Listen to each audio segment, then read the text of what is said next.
శ్రావణ మాసం వెళ్లిపోయింది. మంగళగౌరి నోము, వరలక్ష్మి వ్రతాలతో సందడిగా ఉన్న ఇళ్లన్నీ ఒక్కసారిగా నిశ్శబ్దంగా మారిపోయాయి. కానీ శ్రావణం తర్వాత వచ్చే భాద్రపదము ప్రత్యేకమే. భాద్రపదంలో ఒక్కో రోజు గడిచే కొద్దీ ఊరంతా హోరెత్తిపోతుంది. మరి వినాయక చవితి వచ్చేది ఈ నెలలోనే కదా. ఆ చవితి రోజు స్వామి రూపాన్ని మట్టితో రూపొందించి ఆ రూపాన్ని పత్రితో పూజిస్తాం. సర్వ శుభాలను కలిగించే ఆ విఘ్నాధిపతిని పూర్తిగా ప్రకృతితోనే పూజించి ప్రకృతిలోనే నిమజ్జనం చేయటం ఈ పండుగకే ప్రత్యేకం. ఒక్క చవితే కాదు, భాద్రపదంలో ప్రతి తిథి ప్రత్యేకమే. వినాయక చవితి తర్వాత వచ్చే పంచమిని ఋషి పంచమి అని పిలుస్తారు. ఆ రోజున స్త్రీలంతా సప్తర్షులని పూజిస్తూ ఉపవాసం ఉంటారు. అలా చేస్తే ఋషుల అనుగ్రహంతో వారిలో ఉన్న దోషాలన్నీ తొలగిపోతాయని నమ్ముతారు. ఆ తరువాత వచ్చే సూర్యషష్ఠి, లలితా సప్తమి, రాధాష్టమి తిథుల్లో ఆయా దేవతలను పూజిస్తారు. ఇలా ఒక్కో తిథిని దాటుతూ పరివర్తన ఏకాదశి వస్తుంది.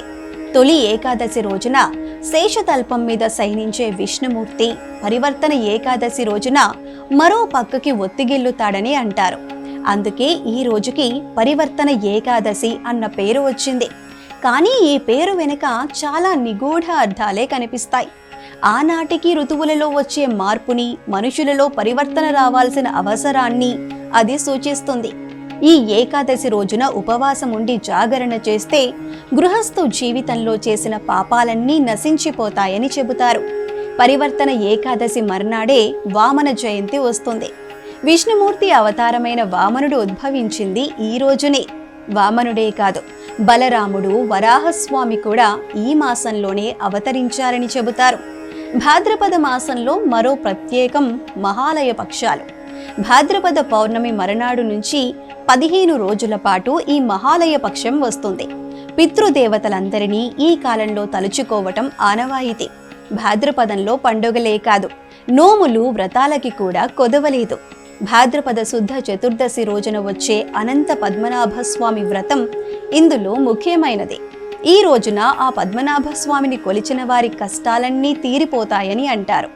ఇదే కాకుండా ఉండ్రాళ్ల తద్ది నోము, ఉమామహేశ్వర వ్రతం కూడా గుర్తుంచుకోదగ్గవే. ఇది భాద్రపదంలోని కొన్ని ప్రత్యేకతలు.